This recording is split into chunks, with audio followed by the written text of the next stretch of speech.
he's always been thinking about like the next way of film things or next camera. Is like always thinking about these things. So he's super into like creating something new.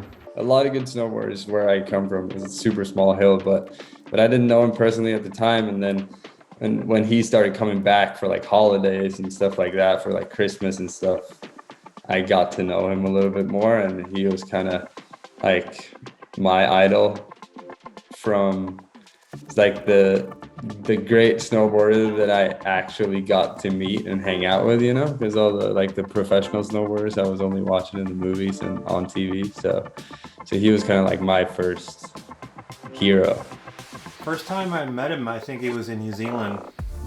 He was riding DC boots. DC wasn't making boards at the time. And then the following year, we filmed in North Star and a couple other places, and that's what's in the DC Mountain Lab 1.5.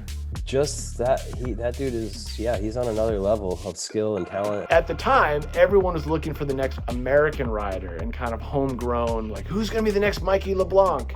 And Torstein wasn't that, he was Torstein. We flew him over to the United States to ride at Super Park. This kid shows up, we make a point to try and meet, and he's the quietest kid going. He just doesn't really talk. And I'm like, okay, you've got the worst name in snowboarding and you don't speak. This is gonna be bad. I said that on the inside. On the outside, I was like, hey, it's great to meet you. Like, you know, let's go ride and let's go hang out. And over the next 3 days during Super Park, he turned heads. And every year at Super Park, there's always those riders that everyone kind of like, they just hit the radar. And Torstein, he was that rider that year. It just really jumped out. I was like, okay, like it's on. This kid has it. I first heard about Torstein from Sean Lake when he was working over at DC, and just told me about this amazing kid that I had to check out. And his name was Torstein.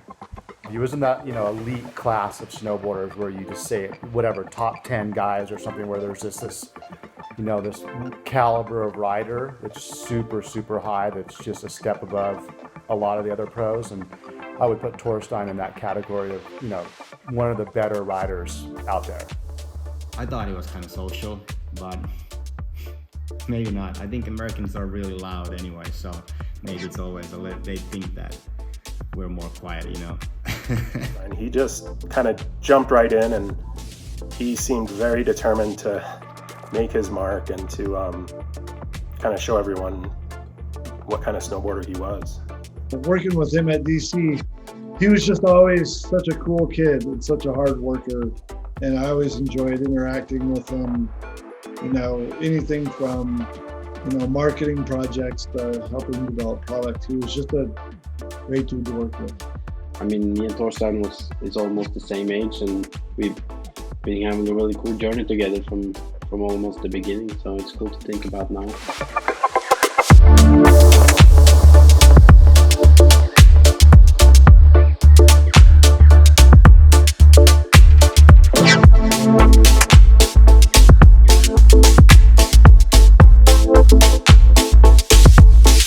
Where the hell did you come from? I met Torstein, long time ago. I remember taking him on a park shoot. That was when he was sponsored by DC from Norway, and I took him to a park shoot in Copper, Colorado, I think. He just put on a pretty big demo out there, pretty much did every trick. We were pretty baffled because none of us were really like the sickest park riders, and he just came out and just pretty much could do everything. So.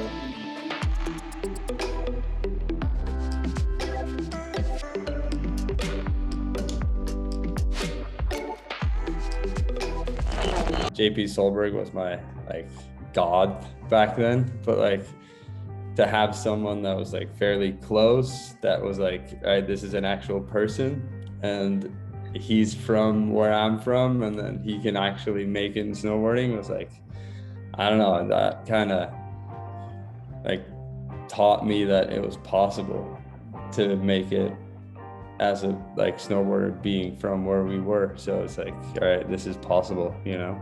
Traveling with Torstein over the last 5 years has been pretty eye-opening, and I would also say that Torstein is probably one of the best, if not top 5 snowboarders ever on this planet. Torstein threw down the craziest tricks.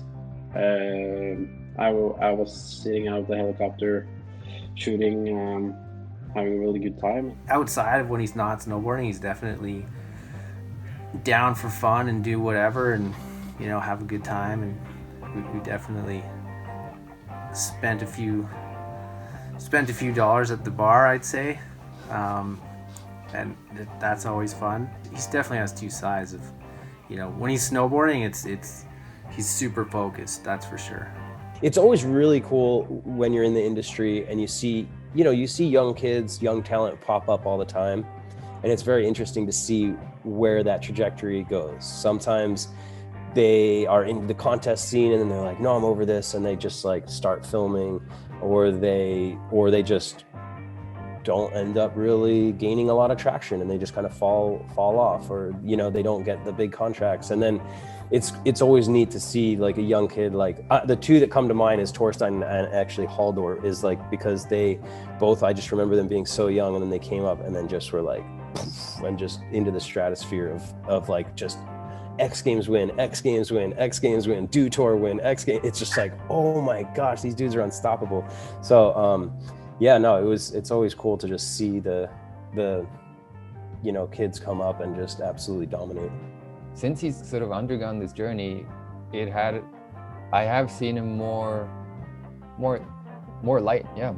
lighter and more chill.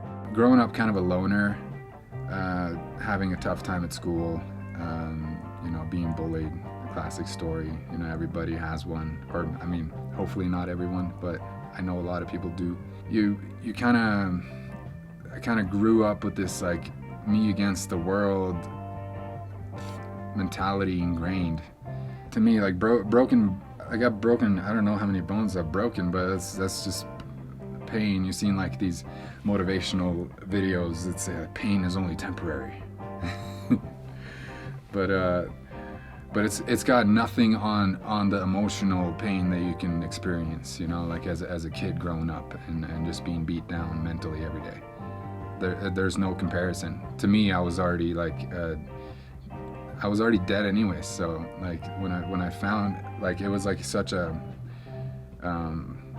call it a gift to hit rock bottom, to realize that, you know, once, and then snowboarding fell in my lap, so to speak.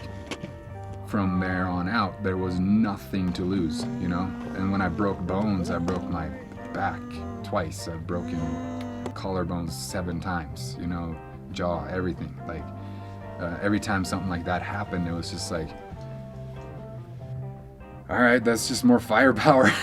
Then I could just sit there and think about snowboarding and what I did wrong and learn from the mistakes, and then push forward and like what not to do next and what to do. You know, I kind of have like a lot of visualizing going on in my head without even knowing that that's what it was called. It was just, my imagination was just driving towards